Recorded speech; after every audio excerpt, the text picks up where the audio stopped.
الرحمن الرحيم، والصلاة والسلام على أشرف المرسلين، سيداتي أوانسي سادتي أعزائي النظراء الكرام، عمتم صباحا وطابت أوقاتكم. كما هو معلوم، هذه قناة بن عبد القادر تستضيف أرملة من رجال ولاية غليزان. بالمناسبة تشكر هذه الولاية اللي قدمت الكثير والكثير في الأغنية البدوية والشعر المرح. اليوم بهذه الصبيحة السعيدة واستضفنا الإخوة اللي أتونا من بلدية جديوية، وعلى رأسهم الأخ محمد محب للأغنية البدوية والشعر المرحوم. الأخ محمد صباح الخير. واش راك شيخ لاباس؟ لاباس. العائلة؟ الحمد لله. الحمد لله. الأخ محمد يعني ما زيارة للقناة. القناة بارك الله فيكم. عبد القادر بن عبد القوي الله يبارك فيكم. ولاية مستغلين إن شاء الله. أصل وفصل من جهة خمس خماس. الله ينورك. بارك الله. برنوس قديم في مستغلين ماهوش اليوم. بارك الله فيك. بارك الله فيكم. احنا محبين للشيوخ القدم مثل حماده رحمه الله. رحمة الله عليه. الشيخ محمد الماشي، الشيخ الأخبر بوقرن كان يسمعنا منه قصيد، الشيخ محمد البوسكي رحمه الله، الشيخ عبد القادر الأخبر كان رحمه الله، الشيخ الجلالي عين تدلس. طبعا الناحية الله يبارك. الله يبارك فيك. وتبارك الله أنت يا شيخ عبد القادر صاحب القناة عبد القادر بن عبد القادر، قناة المحبين للمحبين. بارك الله فيك أستاذ. الأقوال القادمة عندها حب ليته. كي تسمع يقولوا الخالدي يعطوك كلمات طيبين، تسمع المقراني كلمات طيبين، تسمع على ولد بن حواء كلمات طيبين، تسمع على سيدي الأخبر المخلوف كلمات طيبين. كل هذول الشعراء غنوا لهم هذا الشيوخ بهذه الطريقة محبين. و تأثر كما قال لك بن قنون القصيدة اللي هي نهمني وكانت تعجبني، واحد الصيد غنمته جاني حرجو بعيد، ما تكتب نحفظها من قوة اللي نحبها. بارك الله فيك. قلنا كلمات بيت ولا زوج ولا يمكن الشيخ حاضر. واحد الصيد غنمته جاني حرجو بعيد، هذه البداية تاعها. درك تفضل مالك. قبلوا لا وعنده القصايد تاع الشيوخ قدم عندهم ذوق، عندهم بنة، عندهم فيها كما قالوا فيها فوائد كبيرة. ونشكر القناة سي عبد القادر اللي يتبع في الصوالح الأصيلين العربيين الصحاح. هذا هو ونشكر غاشي جديوية، ونشكر ولاية غليزان، ونشكر ولاية مستغلين، غاشي موسى الله يبارك لنا جابوا لنا الرجال. راه معنا الشيخ اللي محب وحنا نحبوا الخياط. الشيخ محمد والسادة النظراء الكرام، يعني هذو رجال عظماء، هذو يعني واجهة جديوية كما نقولوا فرنسي لا فاصل دي جديوية. نستسمح الإخوة ناس جديوية، يعني هذو رجال جديوية. الأخ محمد يعني نتكلموا على المرأة المغنية آنذاك، الشيخات اللي كانوا آنذاك اللي عندهم معلومات عليهم. كانوا النساء بصح كما نقولوا مثلا كما الجنيه هذه كانت ملكه، كانت شيخه زوزو، كانت زلاميت، كانت ريميتي، كانت شيخه العمياء، كانت شيخه فاتحه، كانوا واحد 8 ولا 9. صح ما عندناش الا ملكه تبعناها بواحد القصيده ولا زوج، والجنيه ثاني بصح كي ظهر الشيخ محمد الخياطي ولينا نتبعوا به، تبعناه بالك حوالي بالك واحد 150 قصيده ولا 160 قصيده. وكي خرج الشيخ محمد المماشي وتبعنا يعني النمط تاع الشيخ النشاط ذاك والاخر ما قدرناش نكومبارو ما بينهم. مازال الشيخ محمد على من والشيخ محمد من وين ما احنا بصح من نتفكروا حماده صاحب اللهجه الطويله. على كل حال الله يرحمهم والله يوسع عليهم. الشيخ محمد اسمح لي نستسمح اعزائي النظراء الكرام. الشيخ محمد حسب ما انا جاوبت وشفت مع الشيوخ كاين طبوع نعم. تميز به الاغنيه البدويه. نعم. والطبع البلدي هو اللي خلقه الشيخ حماده. والشيخ حماده الاخ الشيخ محمد اسمح لي كلام كبير، والاخوه نسمح الاخ سعد القادر، وكذلك الشيخ محمد والاخ الجلالي غني عن التعريف.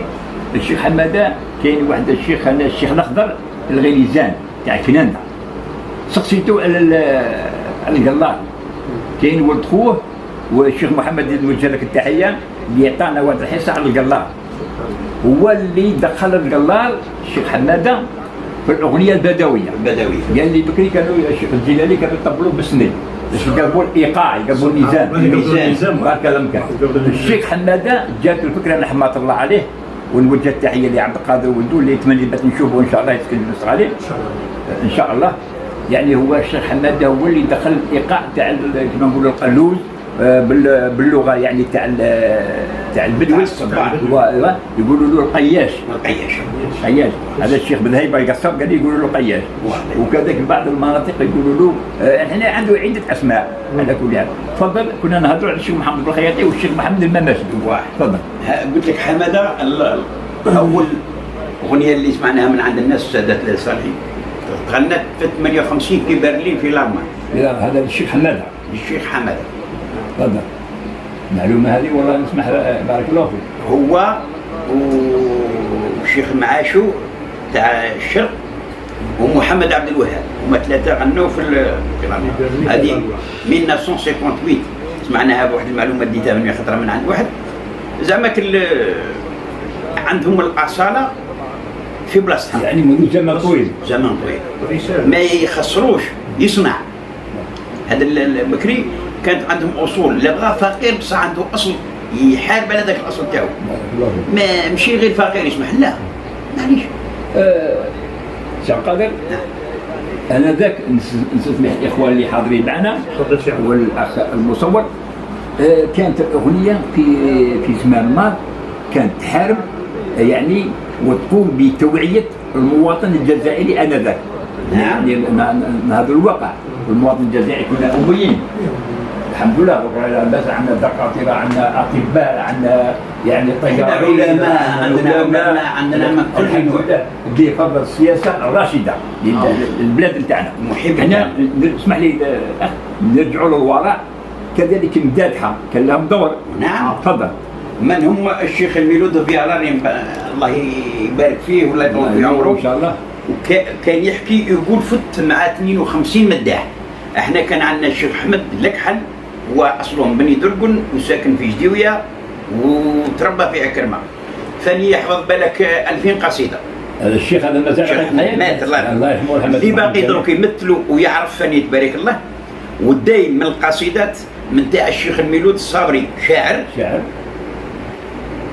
وراه يغنيهم الميلود الجالاري بصح تبارك الله اغنيات تنقيين تاع الثوره تبارك الله. كاين يعني تاع اغاني اجتماعيه، اغاني وطنيه، اغاني دينيه، كل قصائد هذول اللي نعم.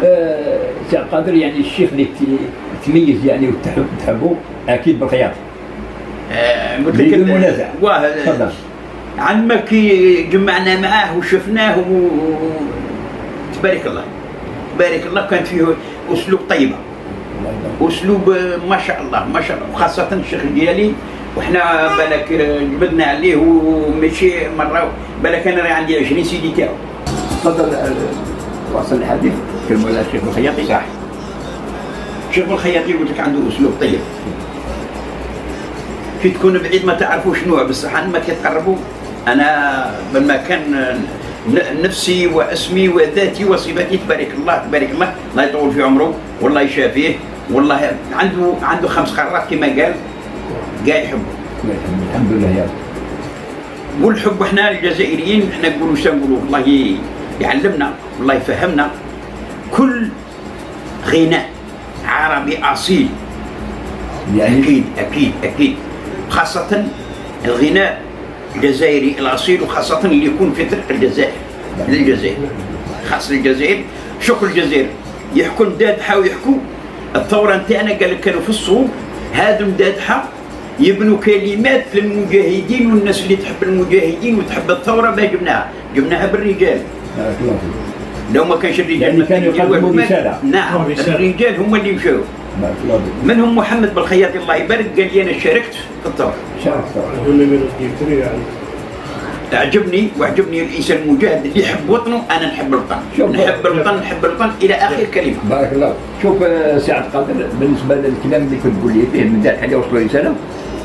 كنت في لقاء مع الشيخ محمد بالعوره، ونوجه تحيه للشيخ محمد بالعوره، محمد بالعوره يعني والله الشيخ ممتاز به ويحفظ وكذلك للشيخ العيد، الشيخ العيد قدوس تاعو هذا الشيخ العيد اللي كان معكم اللي مر مع الشيخ بالخياط، اللي كان معكم في اللقاء، واللي كان معنا في اللقاء قال لي واحد المداح يحكي للشيخ بالعوره كان دار حلقه والله ما عقدش وين، ولكن واحد الفدائي دار عمليه وجاي يجري دخل في الصوت مد ذاك المسدس للمداح، المداح داروا في القلوس، هذا الشيخ بالعوره اللي قبل المداح داروا في القلوس وخلطوا العسكر انا ذاك بعد يفتشوا وين سقسوا المداح قالوا له انت كذا، قال لهم احنا عرفتوا انا هذه يعني بوربونجي باش ناكل بسرعه، وفتشوا كاع ثما سيد قتل والكابوس ما صابوش. قال لي ذاك المداح خبر فيه الشيخ بالعوره الليل قريب تل الليل باش طقوهم هبطوا ذاك الكابوس ما صابوش، علاه كان في القلوس هذا ما كانش فيه والسيد قال له الغنيه نورمال. قالوا شو كانوا مصلحين في الوطن. هذه من عظمه الانسان الجزائري، هذه من عظمه الانسان الجزائري. سي عبد القادر قبل ما ننهي اللقاء نتاعنا والله ما يعني تفضل قل ما شئت. قلت لك لقينا هذا الجديد دونك حنا ما نعطوش البال، وجات كما قال لك اواخر جات الكبر. حنا مازال الضمير تاعنا ومازال القلب عند الواله، والله يرحمك الشيخ ابراهيم التخمرتي هو ختيم ومازال عندنا كاينين راه معيطه شيوخ مازالوا اهل البدوي واهل بدون ما نسمي احد وما نقدم من حد وما نقيمش حد وننقص من حد ونقول كيف ما نسميش هذا ونخليش هذا. مازالوا عندنا شيوخ في الولايه تاع غيليزان بالك 40 شيخ. سي عبد القادر بصدق والله ما شاء الله راك عظيم يعني راك ذاكره. نعطيك واحده اللي نحولوا قصيره وقلتها للشيخ عيد الشيخ قلت لهم بكري كان الشيخ من يقدم اغنيه سجلها لي الاخ محمد كان يقدم اغنيه واحده نجمو نقولوا في الموسم نجمو يقدم اغنيه واحده وديك الاغنيه كان دير ضجه سبحان الله العظيم. تركوا وين اصبح المغني نقول بأتم معناه مغني. انا والله ما نبغيش نزعج هذا وين نتكلم غنى وعلي مغنى حتى الشيخ الجيلاني عين تنس غنى هذيك تاع هذه القصيده غنى على هذاك الوقت غنى على تاع الوقت. الشيخ دروك يقدم 8 اغاني ويمدهم. تفضل قول اللي على 8 في سيدي. نشكرك على الكلمات. هذا الكلام اللي راك تقول لي 8 قصايد ماتين في سمانه ما عندهمش وزن، ما عندهمش تعبير، ما عندهمش ذكاء، ما عندهمش بناء، ما عندهمش ذوق. القصيده الاولى الله اعلم سمعت واحد القدوس العنقاء تاع الحمام اللي ربيتهم مشى عليا. قال بالك حوالي 6 اشهر بكملها بتمام. دار لها كاع الاشياء تاعها كيما نقولوا حتى ولا النور يطلع من هذيك القصيده. قصيده قول بقات اللذه والبنه والحياه اللي تحرج ما كاينش اللي تقربك ليها الواقع. كما قال الشيخ جيلاني تاع الدرس رحمه الله عنده تاع الثوره بناوها ميازين كبار رحمه الله. هذا القصيده عنده تاع الثوره قصيده تاريخيه وراهي انا من نسمعها نبكي. بارك الله فيك الاستاذ الكريم. القصيده درت حوار مع ولده قال لي راهي في المتحف في المتحف في الجزائر العاصمه في المتحف في مقام الشهيد. قصيده نبدا بسم الله هذا الشعر نصلوا على النبي وسيد المذنبين كما قال شبيه المذنبين. هذه القصيده هي اللي قلت لك عنده تاع الثوره هذه. يقول الثوره بناوها ميازين كبار ماهيش زعقه ثورتنا على الحب نتاع وطننا. علاه قلت لك بدايتها كانوا يباسوها بالفرنسي كما يقولوا باسوا باهي يوصل كانت عندها اسس وطرق يوصل الكلمات المجاهدين والناس كل شاركوا في الثوره كاع محبين للثوره كاع الحمد لله. هذا الشيوخ اللي كانت تغني عندهم مين يحط في قصيده يحط عقله ويحط ذاته ويحط صيفته ويحط الحياه الكلمات اللي يخرج فيهم راه يحسب لهم. وما درك تاع كاين مثل كيما انا درك نعبر واحد التعبير في نفسي. تفضل. هذه الكلمات اللي متاخر كيما هذو نمسح بورطال كاع يمسح في يدو كاع السلام وما يردهاش. ما عندهاش. الله ينور بارك الله. ما عندهاش. وبكري في الفيكس كنا نديروا من 20 ضروب تعيط وانت مسبن التليفون تقول لي لا واش يسمح فيا اني سبنت في التليفون عارف كي نهضر. نسقم وما شوف اسمح لي سي عبد القادر. اعوذ بالله ما قلت انا هذا العبد الضعيف اللي يتكلم امامك. الوقت تاع دروك انايا كان معايا الشيخ الشاعر عبد الليل رحمه الله عليه، هذا الشاعر من عنتادة، وكذلك محمد بقدوري هذا كان ميزيسيان، كان هو اللي يتكلم بالاغاني كاع بالمناسبات. اول نوفمبر كان الشيخ بن محمد عبد القادر، كان الشيخ الحاج عبد الله بن خطاب اللي مازال قيد الحياه. هذو اللي احنا كنا مكونين فرقه هنا في عنتادة. انا سميت هذا نستثمر الاخوه يعني اللي يقول بلي الشيخ راهي بالك، سميتهم اصحاب اللحظه. ماشي اصحاب اللحظه الحليب هذا تاع دروك راه يوقف معاك نكمل معاك. انا ذاك الوقت مازال عندي شهود سميت الشبيبه تاع اصحاب اللحظه. ما نقولش الاستاذ الجيلاني، ما نقولش كاع اصحاب الشبيبه كاع. لا كاين والله اللي ما شاء الله كاين شبيبه هاشميه قريشيه عند هنيف. كاين الجزائريين نشكرهم عامه وما فيهمش مقصود خاص الجزائر. في البيت في بيت الله الحرام في مكه ولا في المدينه كون يصيبوا واحد جزائري محقور والله ما يوخروا غير لما تحبه. شوف الجزائريين عندهم نخوه اصيله. الشيخ عبد القادر اسمح لي انك نقاطعك. كنا في واحد الحفل واحد الشيخ كبير، الشيخ كبير مغني، والشيخ هو يقول القصائد وكذا وكذا. كي جيتني ما نعموش الشبيبه. ما نعم الشبيبه لا. دخل في واحد القصيده يغني فيها يغني كي وصل للمنبر ما كانش حافظ، راه كل واحد البيت ينطق واحد الشاب من يبرك عمره واحد 25 سنه قلها ما شاء الله. قال له عاود رجع، قال له راك خليت بيوت من هذيك القصيده. يقول لك باللي ما زعما ما تعممش كاع. لا ما عملناش يا استاذ، ما عملناش. ولا جينا على هذه شوف الشيخ محمد بخير، شوف ما خلاش حاجه ما قالش عليها. شحال الى استغل القصيده تاع شحال من معزه قدمت وجدات ولات مغنيه وتتكلم، شطحوا عليها البعض كي غنات بهايم ولاو يصغوا البنات. فهمتني ولا وإلا نرجعوا فاني ما عندهاش بزاف هذه بالك في الثمانينات. التعيا الساقي سقيني وزيد ملا وانا خوك القلب راه حزين، دبلت يا صاحبي دبله وشفت همومه كبار طول سنين. شفت المالي طيب الرحله وياكل هني ما كسب سنين.